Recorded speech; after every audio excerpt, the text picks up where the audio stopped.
우리 말씀 같이 봅니다. 오늘 우리에게 주신 하나님 말씀은 요한복음 6장 1절로부터 13절까지 말씀입니다. 그 후에 예수께서 디베랴의 갈릴리 바다 건너편으로 가시매 큰 무리가 따르니 이는 병자들에게 행하시는 표적을 보았음이러라. 예수께서 산에 오르사 제자들과 함께 거기 앉으시니 마침 유대인의 명절인 유월절이 가까운지라. 예수께서 눈을 들어 큰 무리가 자기에게로 오는 것을 보시고 빌립에게 이르시되 우리가 어디서 떡을 사서 이 사람들을 먹이겠느냐 하시니 이렇게 말씀하심은 친히 어떻게 하실지를 아시고 빌립을 시험하고자 하심이라. 빌립이 대답하되 각 사람으로 조금씩 받게 할지라도 200데나리온의 떡이 부족하리이다. 제자 중 하나 곧 시몬 베드로의 형제 안드레가 예수께 여짜오되 여기 한 아이가 있어 보리떡 5개와 물고기 2마리를 가지고 있나이다. 그러나 그것이 이 많은 사람에게 얼마나 되겠사옵나이까. 예수께서 이르시되 이 사람들로 앉게 하라 하시니 그곳에 잔디가 많은지라. 사람들이 앉으니 수가 5,000명쯤 되더라. 예수께서 떡을 가져 축사하신 후에 앉아있는 자들에게 나눠주시고 물고기도 그렇게 그들의 원대로 주시니라. 그들이 배부른 후에 예수께서 제자들에게 이르시되 남은 조각을 거두고 버리는 것이 없게 하라 하심으로 이에 거두니 보리떡 5개로 먹고 남은 조각이 12바구니에 찼더라. 아멘. 아멘. 우리 앞뒤 자로 인사할까요? 이렇게 좀 인사했으면 좋겠습니다. 주님께 감사합시다.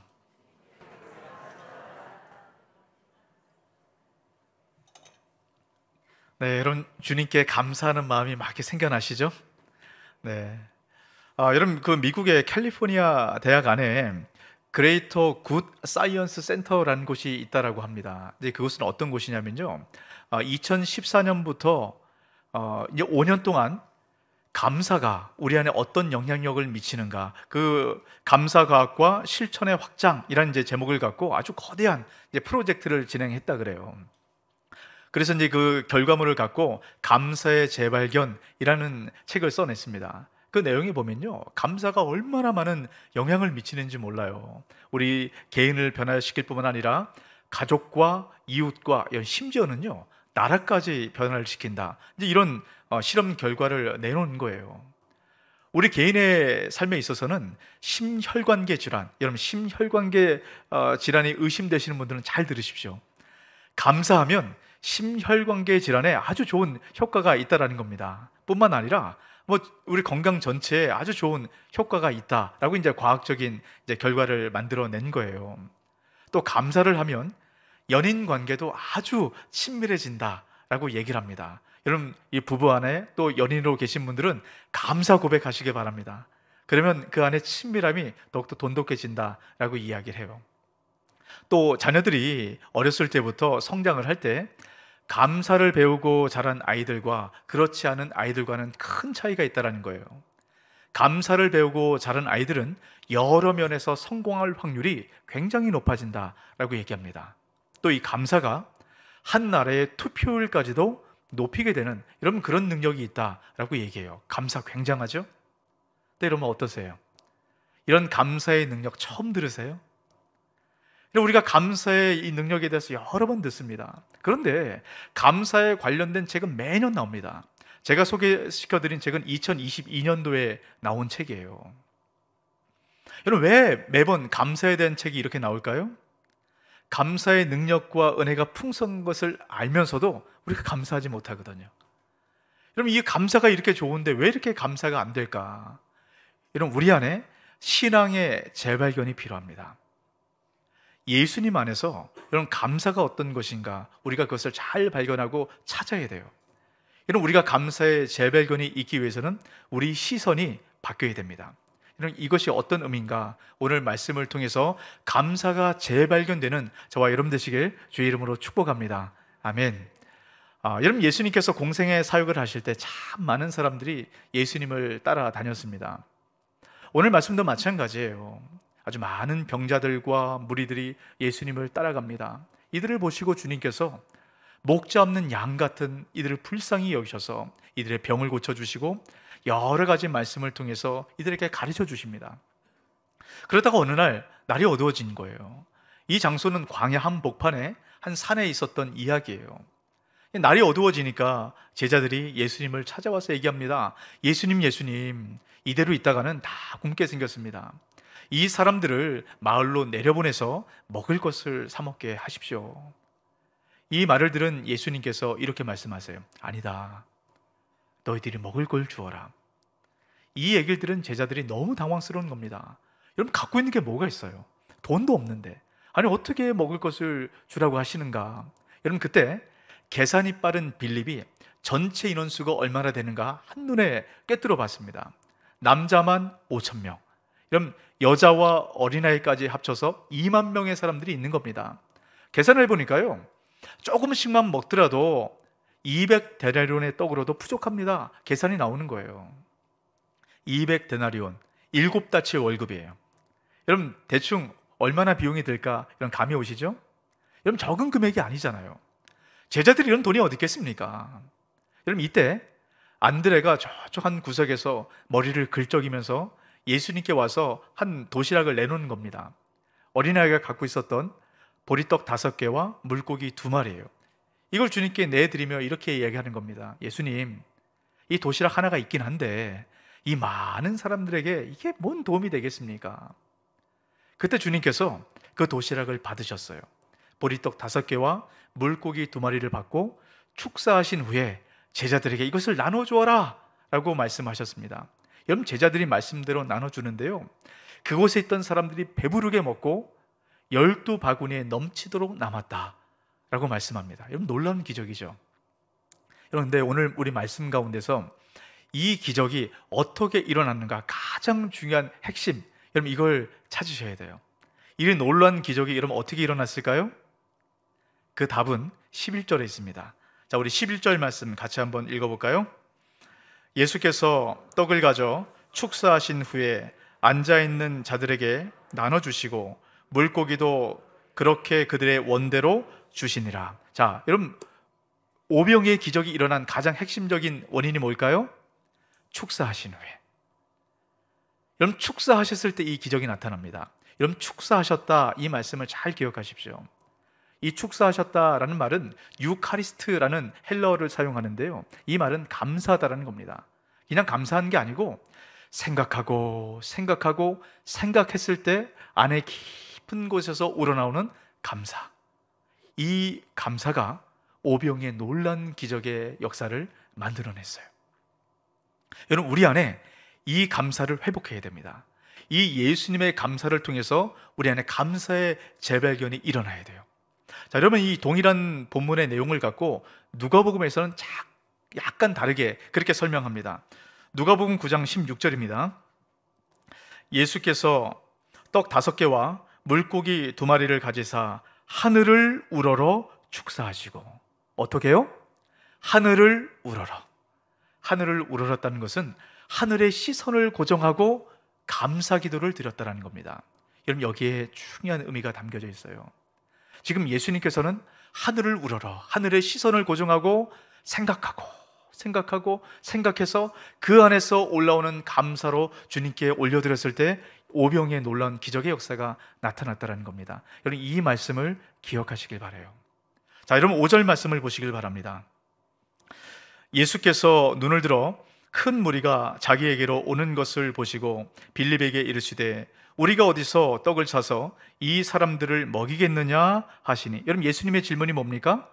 어디서 떡을 사겠느냐라고 빌립에게 물어봤어요. 빌립의 대답이 7절입니다. 빌립이 대답하되 각 사람으로 조금씩 받게 할지라도 200데나리온의 떡이 부족하리이다. 자, 여러분, 예수님의 질문과 빌립의 대답 한번 보세요. 질문과 대답이 맞습니까? 달라요. 여러분, 예수님께서 지금 뭐라고 물어보세요? 어디서 떡을 사겠느냐? 장소를 물어보잖아요. 근데 빌립은 지금 뭔 대답을 합니까?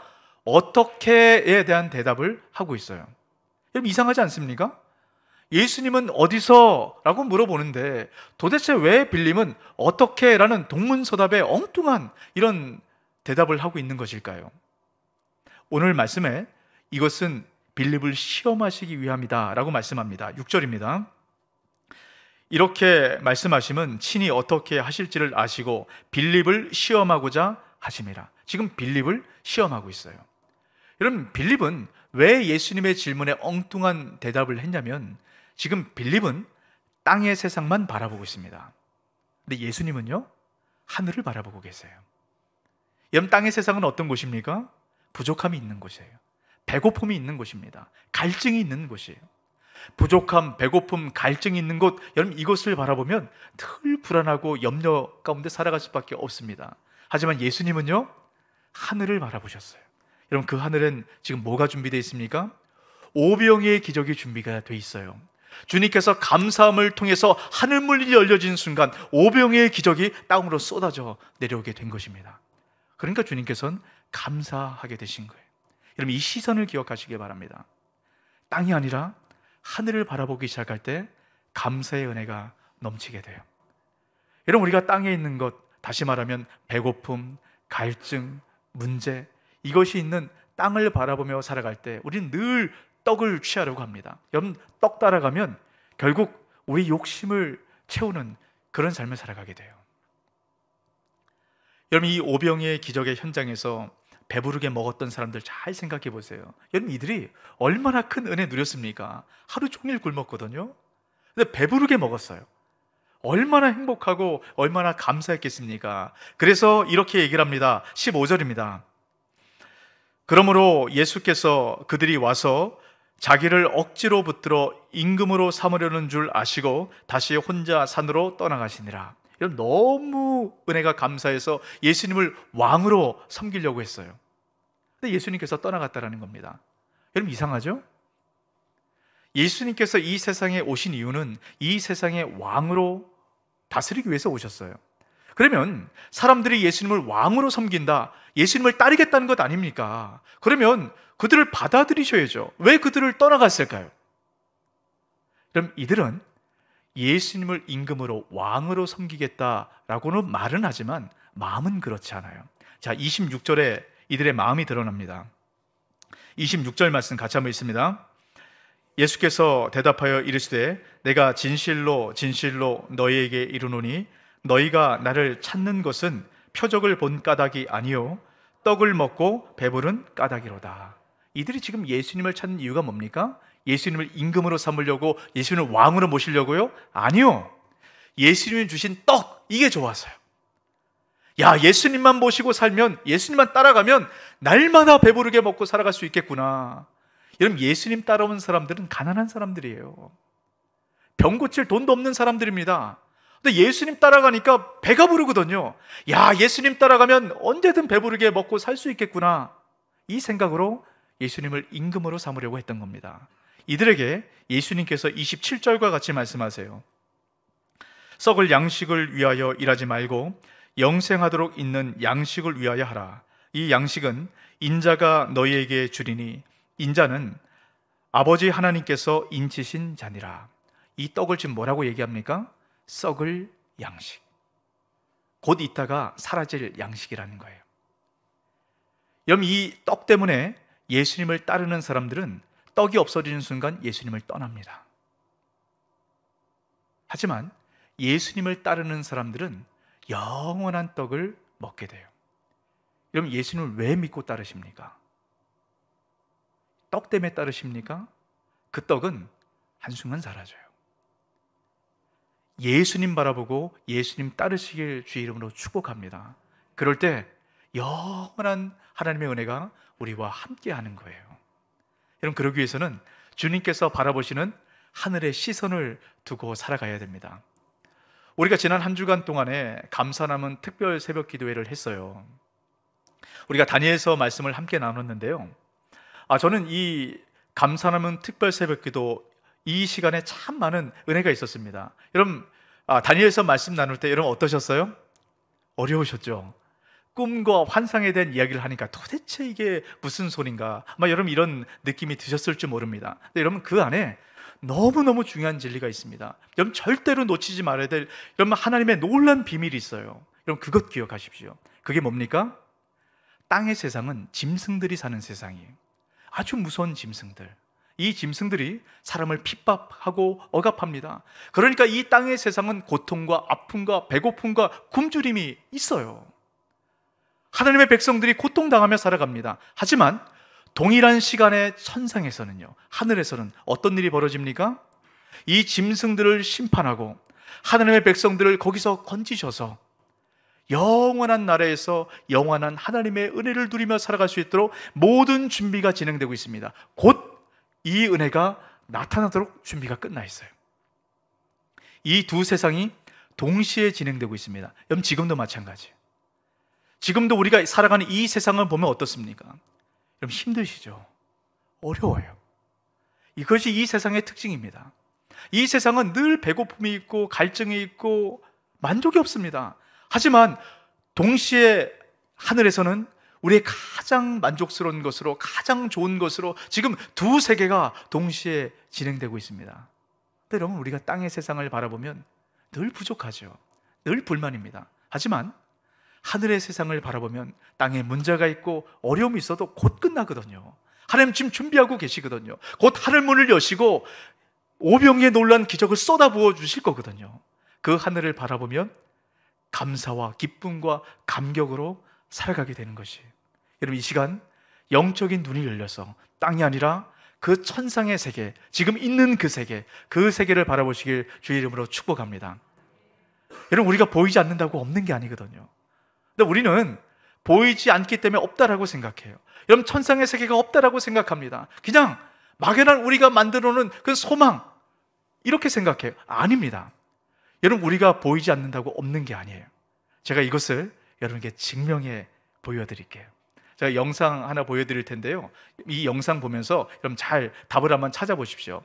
이제 여성들이 나와서 공을 막 이렇게 주고받을 텐데 여러분 흰 옷 입은 여성이 공을 몇 번 패스하는가 여러분 한번 찾아보시기 바랍니다. 잘 찾으신 분은 답을 찾으신 분은 저에게 오세요. 그러면 제가 좋은 것 드리겠습니다. 자 영상 보도록 할까요? 여러분들은 이제 짧은 동영상 하나를 보실 겁니다. 동영상에 등장하는 여성 가운데 흰옷을 입은 여성들이 공을 몇 번 패스하는지를 맞춰보세요.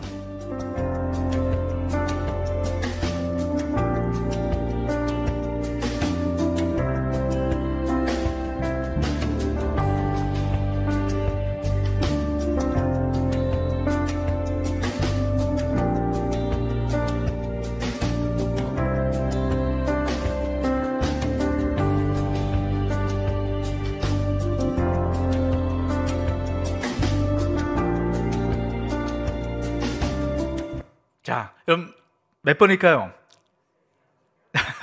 여러 답이 나오는데 자, 답 한번 볼까요? 자, 계속 보여주세요. 네, 16번입니다. 정답은 16번입니다. 그런데 혹시 고릴라 보셨나요?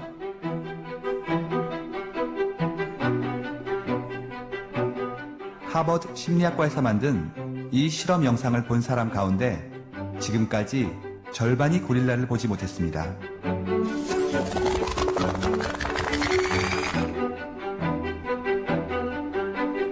고릴라를 보셨다면 여성 한 명이 밖으로 나가고 커튼 색깔이 바뀐 건 어떤가요?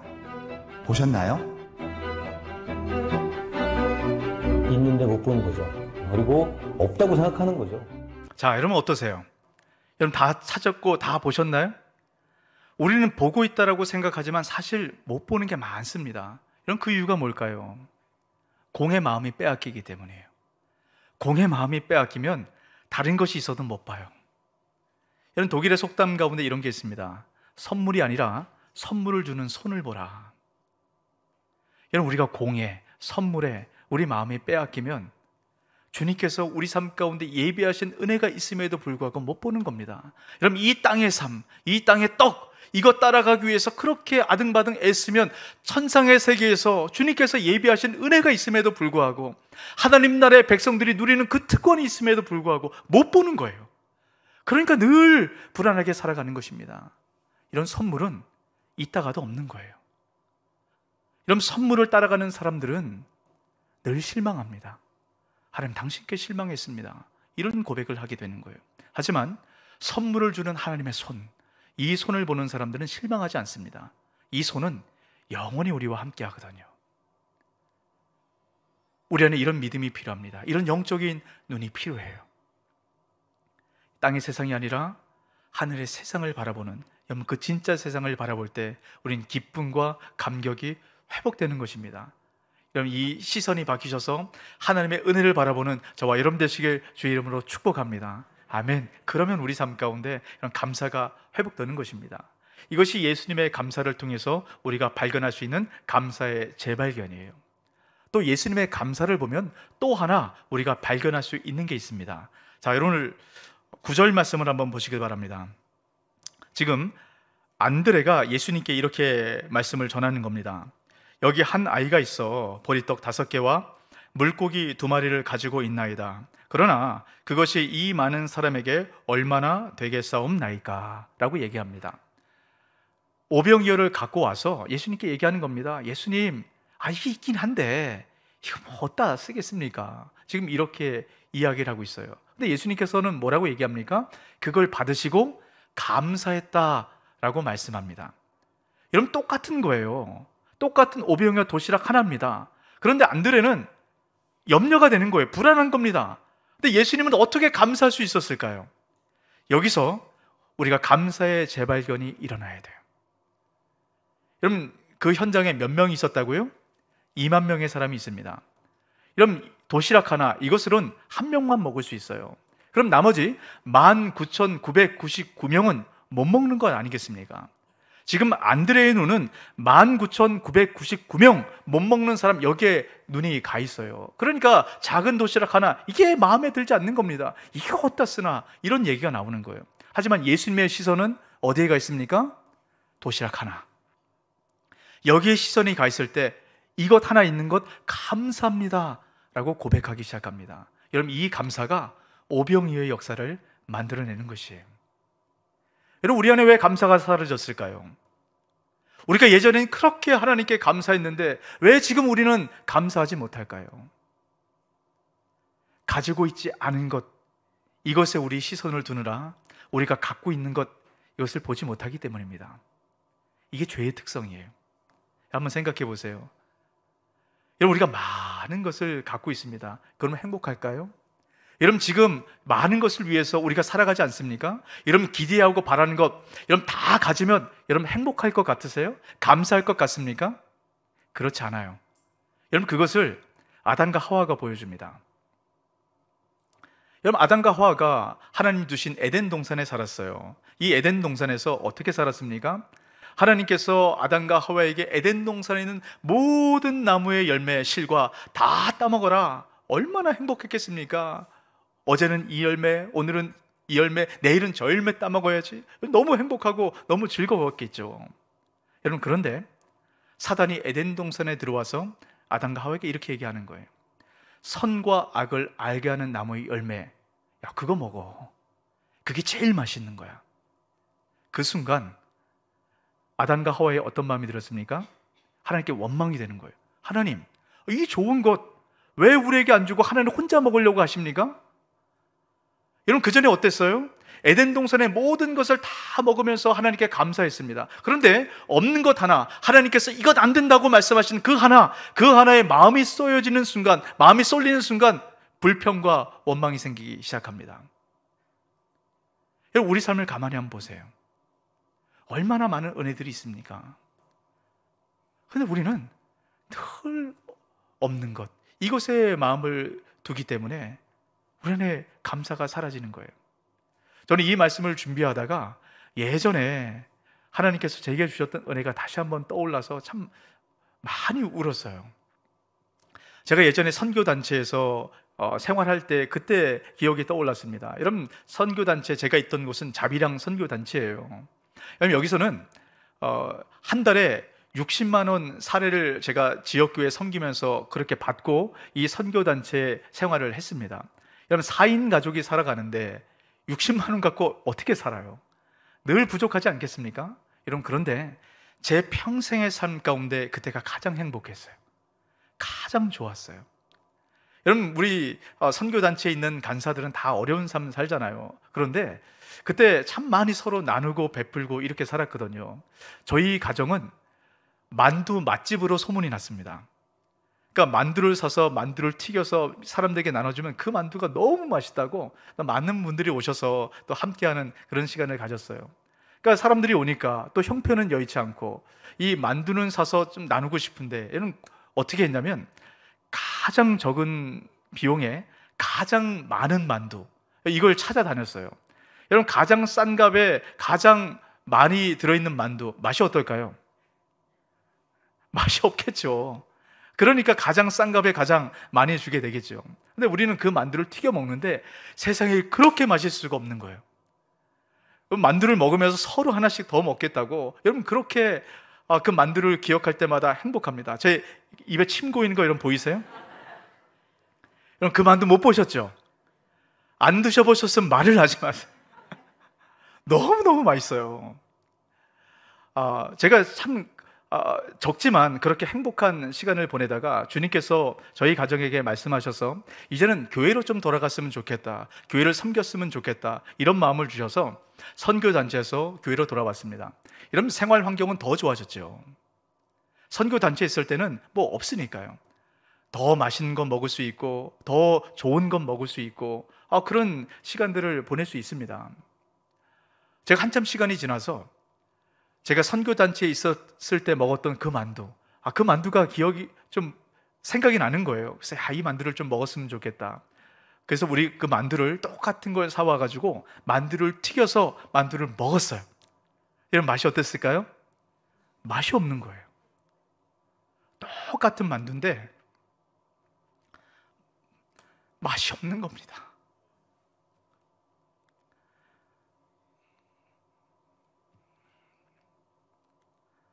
여러분, 왜 만두가 맛이 없는 줄 아세요? 제가 주님을 위해서 살아가기로 결단했을 때는 그 은혜 때문에 그게 맛있던 거예요. 야, 내가 이제 주님 위해서 이렇게 살아간다. 그러니까 그렇게 맛이 없던 만두도 그렇게 맛있는 겁니다. 그게 은혜의 맛이거든요.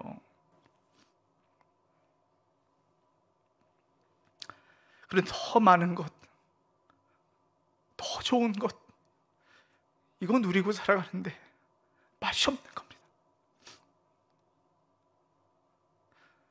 제 안에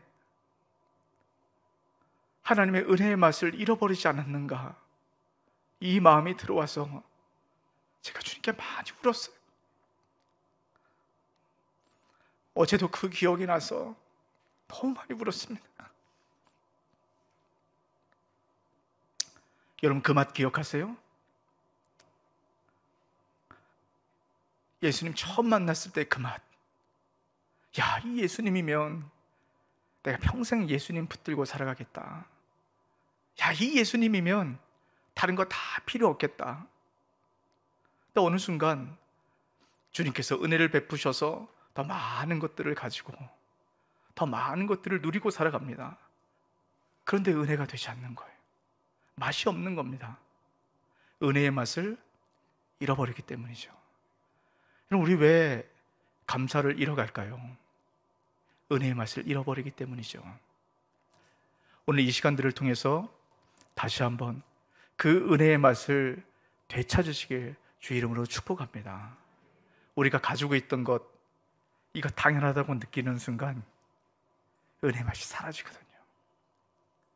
주님께서 주신 작은 것 하나, 이것에 정말 주의 은혜를 느낄 때 이런 그 맛이 살아나고 모든 순간에 감사하게 됩니다. 이번 추수감사 주일을 맞아서 여러분 안에 예수 그리스도의 은혜의 맛이 회복되게 되시길 주의 이름으로 축복합니다. 아멘. 저는 이 요한복음 오병이의 기적, 여러분 제가 한두 번 읽었겠습니까? 또 한두 번 전했겠어요? 근데 이번에는 너무 새로운 은혜가 다가오는 거예요. 이런 생각을 한번 해보게 되었습니다. 오병이의 기적의 현장에 있던 사람들 가운데 누가 제일 큰 은혜를 누렸을까? 여러분, 누가 제일 큰 은혜를 누렸을까요? 예수님께서 오병이의 기적을 베푸셨거든요. 이 은혜를 받아든 사람들 가운데 누가 제일 큰 은혜를 여러분 누렸을까요? 네, 아마 여러 사람들 얘기를 할 거예요. 여러분, 그 현장에 있었던 배고픈 사람들 어떻습니까? 여러분, 그 사람들은 제가 앞서 말씀드렸던 것처럼 제대로 밥을 먹고 살아가지 못했던 사람들이거든요. 근데 그 자리에 와서 배부르게 먹었습니다. 아마 평생 이렇게 배부르게 먹은 적이 있나? 그런 생각이 들 만큼 먹었을 거예요. 얼마나 은혜에 감사하겠습니까? 예수님의 제자들 어떨까요? 여러분, 그 바로 눈앞에서 막 떡이 막 나타나고 고기가 막 나타나는 겁니다. 내가 예수님 따라 살아가길 잘했다. 이 예수님과 함께라면 평생 내가 이렇게 살아도 좋겠다. 여러분, 이런 생각 들지 않겠습니까? 여러분, 그런데 저는 가장 큰 은혜를 받았던 사람은 오병이어의 떡과 물고기를 내준 그 어린 아이라고 생각이 돼요. 여러분, 어린 아이가 내가 갖고 있는 작은 도시락 하나 이걸 내줬더니요 2만 명의 사람들이 먹고 너무 행복해하고 너무 즐거워하는 겁니다. 어린아이가 얼마나 좋았을까요? 근데 그러면서 그런 생각이 들었어요. 이 아이가 어떻게 자기 하나 먹을 수 있는 이것 어떻게 내어놓을 수 있었을까? 그럼 어떻게 그 아이가, 어린아이가요 자기 먹을 것 그걸 아낌없이 내놓을 수 있었을까요? 저는 이게 막 고민이 되는 거예요. 어떻게 이 아이가 그럴 수 있었을까? 제가 고민하다가 찾아낸 답은 뭐냐면요, 이 아이가 은혜를 받았구나, 이 아이가 은혜를 경험했구나, 제가 그걸 알게 됐습니다. 자, 누가복음 9장 11절 표준 세번역으로 이렇게 되어 있습니다. 같이 한번 읽어볼까요? 그러나 무리가 그것을 알고서 그를 따라갔다. 예수께서는 그들을 맞이하셔서 하나님 나라를 말씀해 주시고 또 병 고침을 받아야 할 사람들을 고쳐 주셨다. 오병이어 기적의 그 현장에서 지금 어떤 일이 벌어지고 있습니까? 병 고쳐지는 일이 나타나고 있어요. 그리고 하나님 나라의 복음, 하나님 나라의 말씀이 거기에 선포되고 있습니다. 하나님 나라가 어떤 것이고 하나님 나라를 살아가기 위해서는 어떻게 살아가야 되는가, 이 말씀이 전파되고 있는 거예요. 여러분, 하나님 나라의 백성으로 살아가기 위해서는 어떻게 살아가야 되는가, 주님께서 바로 뒤에 이렇게 말씀을 하십니다. 누가복음 9장 23절인데요 같이 한번 있습니다. 또 무리에게 이르시되 아무든지 나를 따라오려거든 자기를 부인하고 날마다 제 십자가를 지고 나를 따를 것이니라. 바로 이겁니다. 하나님 나라의 백성으로 살아가기 위해서는 자기를 부인하고 십자가를 지고 따라라. 이 말씀이 오병이어가 베풀어지는 그 현장에서 주의 말씀으로 계속 전해지고 있었어요. 아마 이 아이가 현장에서 이 말씀을 듣고 있지 않았겠습니까? 저는 그런 생각을 해봤어요. 이 아이가 현장에서 부모나 가족 중에 한 사람이 고침받을 수 있지 않았겠습니까? 만약에 그렇지 않더라도요, 하나님 나라의 복음이 전파된 그곳에 이 복음이 아이 마음을 감동시키는 겁니다. 예수님 믿으면 이렇게 하나님 나라를 갈 수 있구나. 이 복음이 마음에 들어오고 이 구원의 은혜가 너무너무 큰 거예요. 그러니까 이제는 나는 하나님 나라의 백성으로 이렇게 살아가야 되겠구나. 그 방법이 뭐라고요? 자기를 부인하고 십자가를 지고 따라가는 겁니다. 여러분, 어린아이 하나가요 자기를 부인하고 십자가를 지고 따라가는 것, 방법이 뭐겠습니까? 자기 갖고 있는 것, 이 도시락 하나, 내가 이거 드려야 되겠다, 이런 생각하지 않았을까요? 어린아이가 뭘 안다고, 여러분, 이런 표정이에요. 여러분, 어린아이가 그 현장에 와서 그 말씀 듣는다고 목사님 그 감동하겠습니까? 여러분, 이런 혹시 생각 드세요? 어린아이가 졸게나 했겠지, 예수님 말씀이 그렇게 은혜가 되고 좋았겠어요, 그 말씀에 이렇게 반응하겠습니까? 혹시 그런 생각 드십니까? 여러분, 감사의 재발견이란 책을 제가 말씀드렸죠. 여러분, 그 책에 보면 한 파트에 이런 제목이 있어요. 원숭이도 감사할 줄 안다. 여러분, 원숭이도 감사할 줄 안대요. 그래서 원숭이를 갖고 실험을 한 거예요. 그 실험을 해서 이런 결과를 내놓습니다. 원숭이와 4살 먹은 어린아이가 공통점을 갖는데요. 원숭이와 4살 먹은 아이입니다. 4살. 그 공통점은 뭐냐면 호의를 경험하고 호의를 받았다고 느끼면, 호의를 우리말로 바꾸면 은혜입니다. 은혜를 받았다고 느끼면 그 은혜에 감사하여서 자기가 갖고 있는 것을 베풀고 나누게 되는 확률이 높아진다는 겁니다. 여러분 어떠세요? 이런 우리가 구원받을 자격이 있어서 여기 있습니까? 우리가 주의 은혜로, 일방적인 그 은혜로, 주의 선물로 우리가 구원받았지 않습니까? 여러분 그 십자가의 은혜로 우리가 이 자리에 있지 않습니까? 우리가 그 은혜를 기억하고 돌아보고 그 십자가의 풍성한 사랑을 여러분 기억할 때요, 우리 시선이 바뀌는 거예요.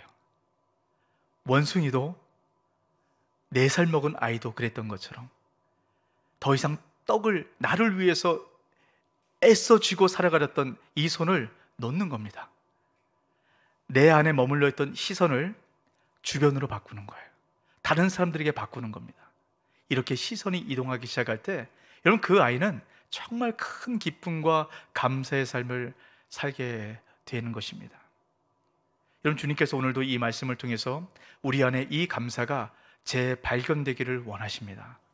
이 감사가 저와 여러분 안에 재발견되시길 주의 이름으로 축복합니다. 아멘. 오늘 말씀을 기억하시고 우리 함께 찬양하고 기도했으면 좋겠습니다.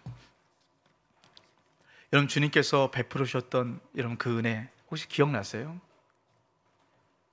예수님의 은혜의 맛 여러분 기억하십니까? 여러분 그 맛을 다시 찾으시기 바랍니다. 혹시 그 맛을 아직 못 보셨어요? 그렇다면 그 맛을 꼭 보시길 바랍니다. 그 모든 것을 버려가면서까지 그 주님 따르기로 결단하는 것, 여러분 그 맛을 알기 때문이거든요. 여러분 땅에 시선 두지 마세요. 하늘에서는, 천상에서는 오병이의 기적을 준비해서 우리 가운데 있는데 우리가 감사함으로 고백할 때 하늘문이 열리고 우리 삶 가운데 그 기적의 은혜가 일어나는 것이거든요. 오늘날 우리 안에 예수 그리스도의 그 감사를 통해서 감사의 재발견이 되어서 하늘을 바라보며 기쁨과 감격과 감탄 가운데 살아가는 저와 여러분 되시길 바랍니다. 우리 결단의 마음을 담아서 함께 찬양할까요?